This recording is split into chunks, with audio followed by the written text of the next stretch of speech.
Hi everyone, I wanted to give a quick rundown of my big pedal board. This is a board that's based off of a pedal board that I put together myself and used for many years. But on the road last summer, I needed something that was a little bit more rugged, a little more sturdy. So I had Brian Omilion of Omilion Audio with the Guitar Sanctuary put this together for me. As you can see, it's got super clean cabling, really solid and rugged. He did a really fantastic job. I highly recommend him and his work. So as I was saying, this is what I use on the road. It's also what I use in the studio. It gets a lot of different effects and sound options for me, and it covers everything that I need on the road with the Bacon Brothers. So for this video, I'm going to be using the Homestead HS50 amp, which is what I use on the road with the Bacon Brothers. And I'll also be using a Tuttle Tune T, which I use on the road and the studio. Great guitar. So let's check it out. All right, so starting things off, we go into and out of the Mezzo Boogie high wire. This is a great input and output buffer. With the Bacon Brothers on stage, I use a 20-foot cable to my pedal board and then a 20-foot cable from the pedal board to the amplifier. So you can certainly get some signal loss with that much length. So having a great input buffer and a great output buffer is important to be sure that the input into the pedal board is the proper impedance and loading, and then the same thing going out of the pedal board into the amplifier. The high wire also offers a tuner out, which I'm using a TC Electronics Polytune 2 for tuner. And you can also use it for a mute switch or a boost if you want, especially if you have multiple guitars on stage and say one of your guitars has a much softer output than another one. You can use it to bump up the output of that guitar if you want to keep the levels the same. Out of the high wire, we go into a Dunlop mini Crybaby wah. Clean.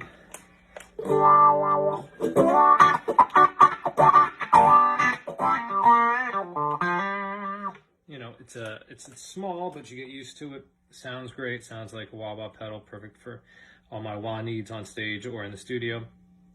Out of the wah-wah pedal, I go into an old Kiwi Compressor that I've had for years. I don't really use a lot of compression, but sometimes it's needed in a session, or in the case of the Bacon Brothers, there's some country stuff that we do. So clean signal.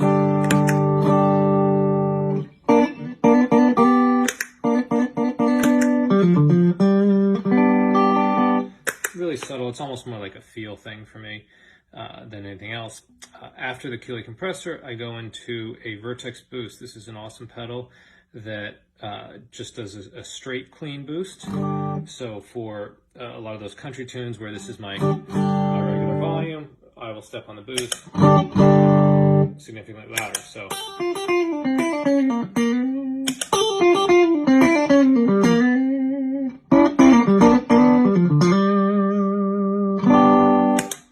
great for just a straight clean boost, but it also has a really cool feature, which is an expression out, which is what I'm using to send to the Boss volume pedal.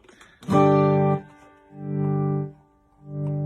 the great thing about that is that it takes your volume pedal out of your signal chain, because as a lot of people know, volume pedals tend to really kind of mess with your signal. But having it as the expression pedal off of the boost, whether the boost pedal is on or off, I still have control of my volume. After the boost, I go into a Bogner Ecstasy pedal, blue pedal. This is just a great overdrive pedal.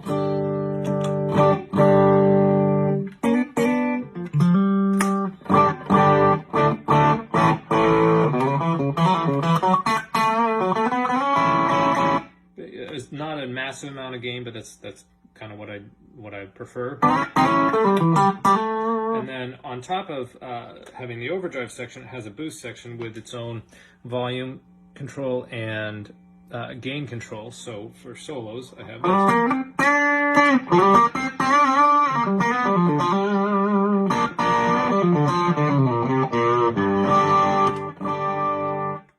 So great overdrive pedal there. For a variation, I have the very awesome analog King of Tone pedal, which I've had for years.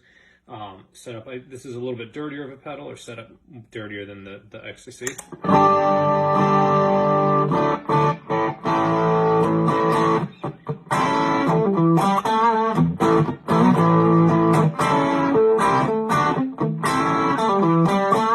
Great for overdrive stuff, and then when I need a lead tone over that.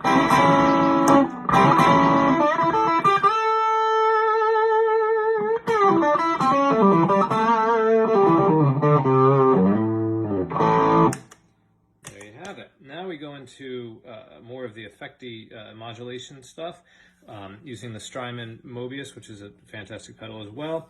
I have a lot of different effects programmed into here, some for the Bacon Brothers, some for just having for session needs and such. The first thing I'll show you is the rotary.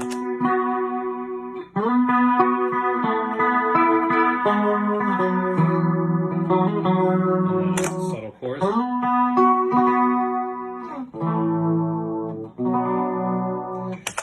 And then we can go up and see some other things like tremolo. And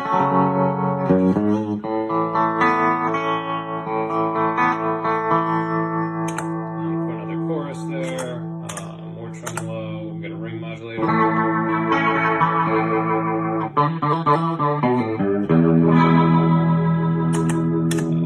Univibe.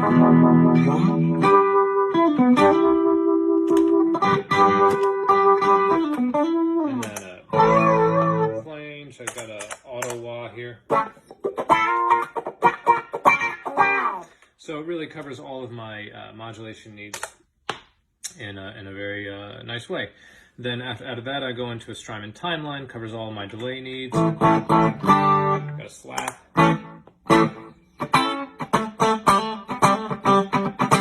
A little bit more. Tape delay. I kind of have it set up so that each delay is ending up getting more and more. A little more. More. And so. And I can use the tap tempo to get.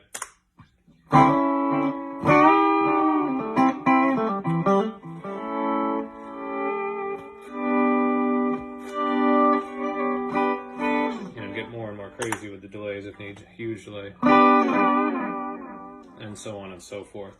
And then the last effect that I have here is a Strymon Blue Sky reverberator. Typical just typical reverb for when that's needed, and I can also set up another more reverb there if needed. I prefer to use the reverb pedal over the amp reverb, strictly for on-off purposes, and then if heaven forbid the drums do a really big hit or something, I don't have the amp reverb going crazy. And also some of the amps that we use are rented, and you don't always know if there's an on-off switch available for the amp reverb, although the HS50 does have a fantastic reverb. Out of the Blue Sky, it goes again back over to the high wire, and then out of the high wire, it goes into the amp. And that's my big pedal board. Hope you enjoyed it.